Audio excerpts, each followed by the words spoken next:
تو مولانا مودودی رحمہ اللہ یہ دراصل بانی مبانی تھے، اور انہوں نے کریٹ کی تھی اس جماعت کو، اور جماعت کا مقصد کیا تھا؟ ایک لفظ تھا، ایک لفظ جو جاری کیا گیا، وہ لفظ تھا اقامت دین، دین کو کھڑا کرنا۔ ہم یہیں اسی پر گفتگو کریں گے۔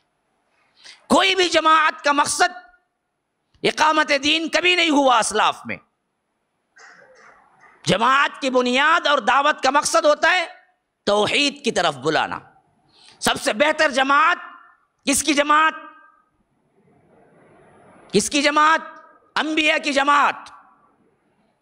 اس سے بہتر کوئی دنیا میں جماعت ہے؟ نہیں۔ اب اس انبیاء کی جماعت کا مقصد اللہ نے کیا بیان کیا ہے سورہ نحل میں؟ فرمایا وَلَقَدْ بَعَثْنَا فِي كُلِّ أُمَّةٍ رَسُولٍ أَنِ اعْبُدُوا اللَّهَ وَاجْتَنِبُوا الطَّاغُوتَ۔ ہم نے ہر امت میں رسول بھیجا، اور ان رسولوں کی دعوت ایک ہی تھی، اللہ ایک کی عبادت کرو، بتوں کی گندگی سے الگ رہو، طاغوت سے بچو۔ اللہ کی طرف بلانا یہی انبیاء کی دعوت رہی۔ وَإِلَىٰ عَادٍ أَخَاهُمْ هُودًا قَالَ يَا قَوْمِ اعْبُدُوا اللَّهَ۔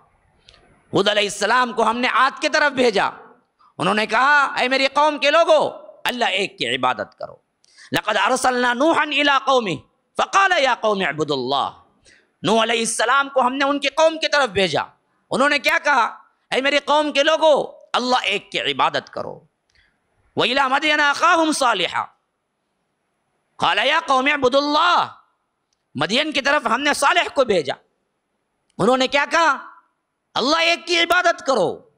ہر رسول، ہر نبی جو آیا اس کی دعوت ایک تھی، اس کا کلمہ ایک تھا، اس کا مرکزی نقطہ ایک تھا، وہ تھا اللہ ایک کی دعوت کی طرف بلاؤ۔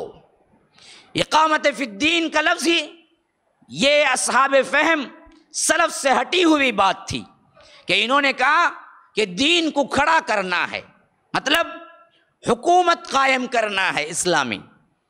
حکومت اسلامی اللہ کی نعمت ہوتی ہے، جو توحید پہ کامزن ہوتے ہیں اللہ ان کو دیتا ہے۔ یہ نہیں توحید پر جب متحد ہو جاتے ہیں پھر اللہ تبارک و تعالی حکومت الہیہ قائم کرتا ہے۔ جیسا کہ اللہ کے رسول نے پہلے یہ نہیں کہا کہ آؤ لوگو ایک حکومت قائم کریں گے، کہا کہ پہلے اللہ ایک کو مانو۔ جب اللہ ایک کو ماننے والوں کی ایک جماعت فارم ہو گئی تو مدینے میں حکومت قائم ہو گئی۔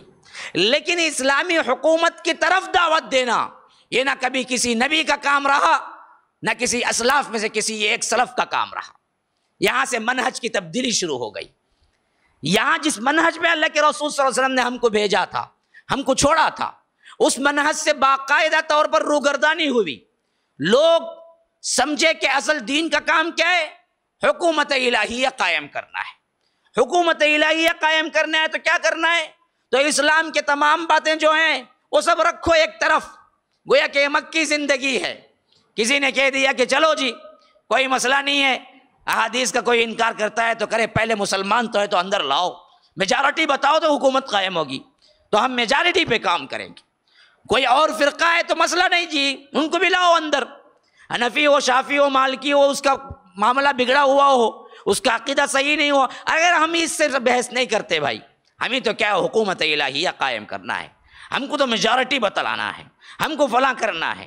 تو اس میں انہوں نے سب سے بڑی کیا ہے کوتاہی جو ہوئی وہ توحید کی طرف دعوت دینے کی تھی، تو یہاں پر اس معاملے میں بالکل ہی ٹرن ہو گیا مسئلہ، حکومت کی طرف دعوت دینی شروع ہو گئی، جس کے لحاظ سے آگے چل کے معاملہ کیا ہوا؟ پاکستان قائم ہوا۔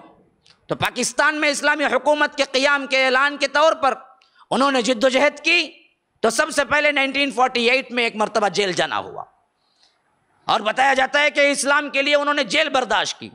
ہو سکتا ہے نیک نیت رکھنے والے ہوں، لیکن اصل میں طریقہ کار یہ بالکل غلط تھا کہ آپ حکومت کی پکار لگائیں۔